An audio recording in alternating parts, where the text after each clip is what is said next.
Ted Kaczynski, also known as the Unabomber, is a Harvard-educated mathematician known for a campaign of letter bombs sent to universities and airlines from 1978 to 1995.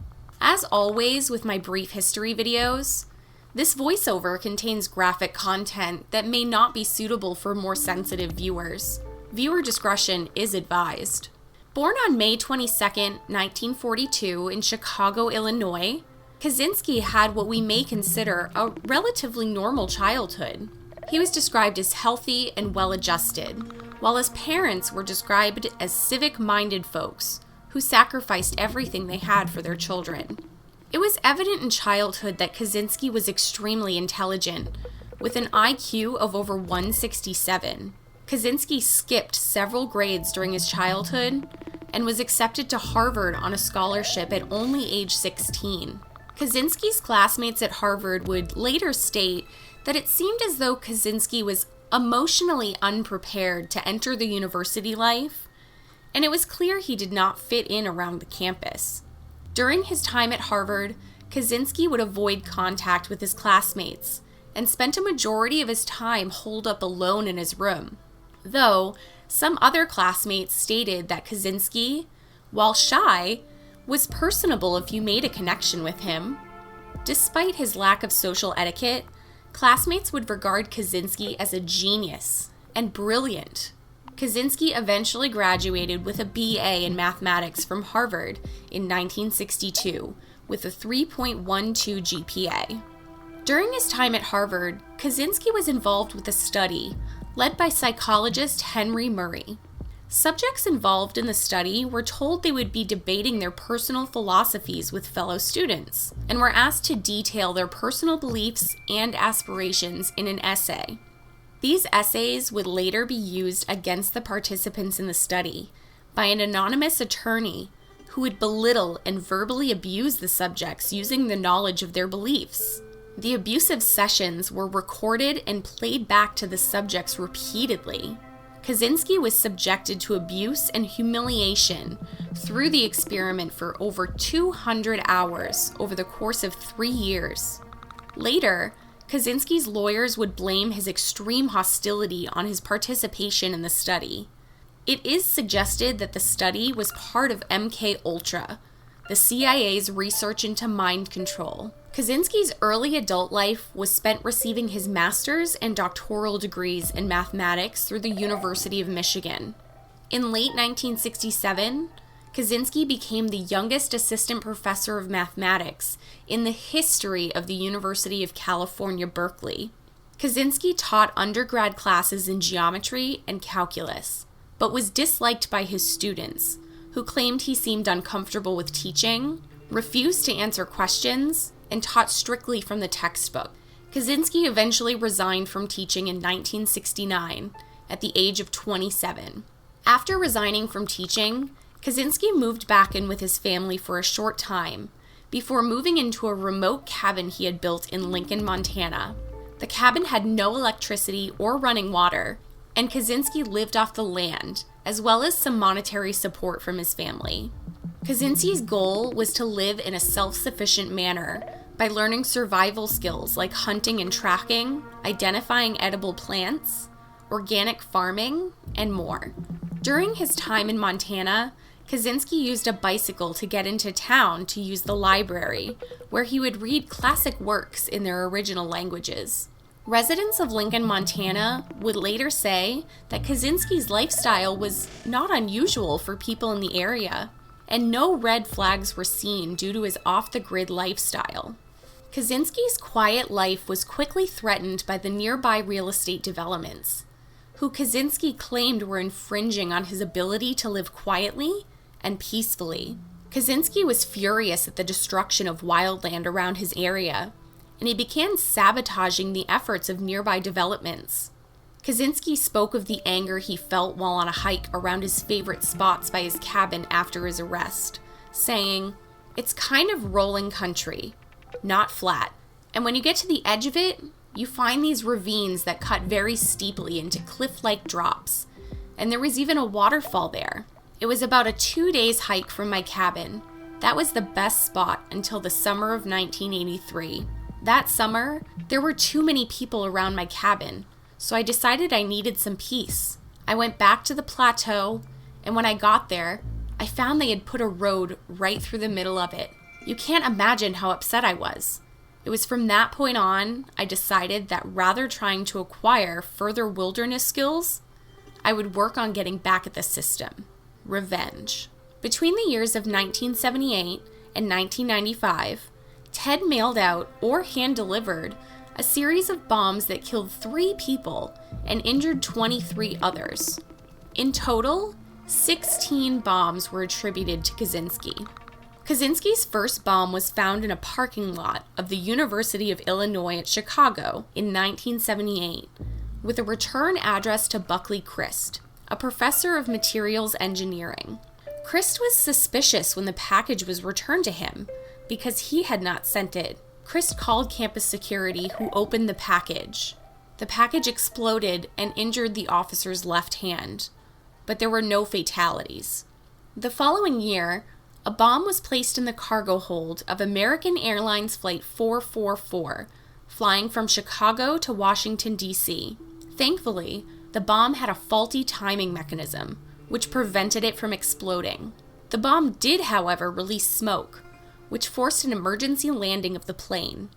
After an investigation, authorities stated the bomb had the capability of completely obliterating the plane. The FBI quickly became involved and designated the case Unabomber for University and Airline Bomber. In each of his bombs, Kaczynski left false clues, such as the initials FC hidden in the bombs, notes within the devices, a copy of the novel Ice Brothers, and bits of tree branches and bark.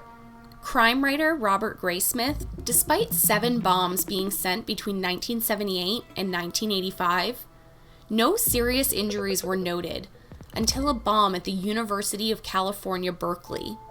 A graduate student named John Hauser lost 4 fingers and vision in 1 eye.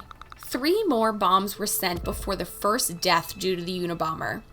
Hugh Scruton, a computer store owner, was killed by a nail and splinter-loaded bomb found in the parking lot of his store.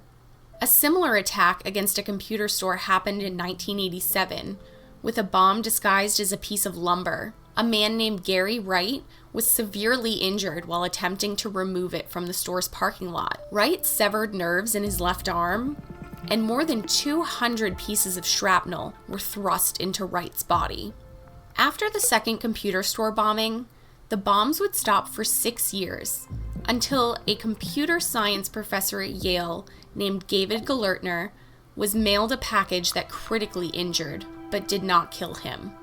That same weekend, Charles Epstein of the University of California, San Francisco was targeted.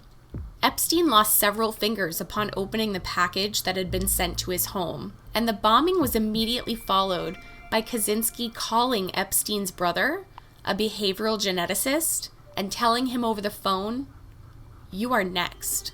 The final 2 bombs attributed to the Unabomber were both fatal. In 1994, Thomas J. Mosser, a Burson-Marsteller executive, was killed by a bomb sent to his New Jersey home. In a letter to the New York Times, Ted said he, quote, blew up Thomas Mosser because Burson-Marsteller helped Exxon clean up its public image after the Exxon Valdez incident. And, quote, its business is the development of techniques for manipulating people's attitudes. The following year, Gilbert Brent Murray, the president of the California Forestry Association, a timber industry lobbying group, was killed by a bomb addressed to the former president of the CFA, William Dennison, who had retired. After the final bomb, Ted mailed several letters to media outlets demanding that his 35,000-word manifesto, Industrial Society and Its Future, was to be printed by a major newspaper. Kaczynski claimed that if his essay was printed, he would, quote, desist from terrorism. There was much controversy around whether the essay should or should not be published, but it was eventually recommended for publication out of concern for public safety, and also because Attorney General Janet Reno and FBI Director Louis Freeh hoped that a reader could identify the author due to his specific uses of language. Penthouse magazine volunteered to publish the essay, but Kaczynski replied that Penthouse was less respectable than other publications and did not accept. Kaczynski also stated that he reserved the right to plant one, and only one, bomb intended to kill after our manuscript had been published. In September of 1995, the manifesto was published by both the New York Times and the Washington Post. After publication, there were polarizing views on the manifesto. Alston Chase of The Atlantic said the text was seen by the public as a work of genius and quite sane, but argued that he believed it was the work of neither a genius nor a maniac. A UCLA political science professor said the paper was carefully reasoned and artfully written. A philosophy professor at the University of Michigan has written several essays in support of the manifesto and has said that Kaczynski's arguments are worryingly convincing. A psychiatrist, Keith Ablow, even stated on Fox News that Kaczynski was reprehensible for murdering and maiming people, but precisely correct in many of his ideas. Despite years of investigation by the FBI and other government agencies, there were little to no leads on who the Unabomber could be, until Kaczynski's brother David stepped forward at the encouragement of his wife. David's wife believed that Ted was the Unabomber, but David was suspicious and dismissive of his wife's claims, until the manifesto was released in 1995. After reading the manifesto, David sifted through old papers, letters, and other mementos dating back to the 1970s. They were all written in a similar fashion to the manifesto. Using the letters and papers provided to them by David, an FBI profiler named James R. Fitzgerald used linguistic analysis and determined that the author of the letters and the manifesto were almost certainly the same person. The linguistic analysis, combined with the FBI's profile of the Unabomber and information on Ted's life, gave them enough evidence for a search warrant, though there were many FBI officials who did not believe that Kaczynski was the author of the manifesto. Despite the polarizing views on whether Kaczynski had in fact written the manifesto, he was arrested at his Montana cabin in April of 1996, where he was found disheveled and unkempt. During the search of his cabin, officials found a hoard of bomb components, thousands upon thousands of handwritten pages on bomb making and bomb-related experiments, descriptions of the Unabomber's crimes, and one live bomb that was primed for mailing. At this point, after 20 years, the Unabomber was found after the most expensive investigation in FBI history. In April 1996, Kaczynski was indicted by a federal grand jury on 10 counts of illegally transporting, mailing, and using bombs, as well as 3 counts of murder. Kaczynski's lawyers made an attempt at convincing him to enter an insanity plea to avoid the death sentence, but Kaczynski was disgusted at the idea and rejected an insanity plea. These lawyers were fired by Kaczynski in 1998, and his new lawyer attempted to create a defense around his anti-technology views.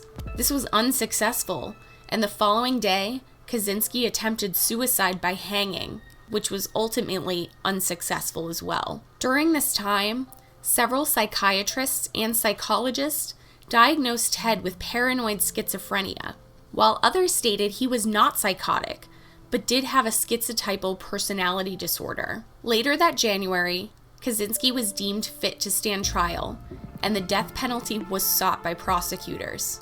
Kaczynski avoided the death penalty by pleading guilty to all charges and accepted life imprisonment without parole. Kaczynski later tried to withdraw this plea, but was rejected. Kaczynski is currently alive and serving 8 life sentences without the possibility of parole at a supermax facility in Florence, Colorado.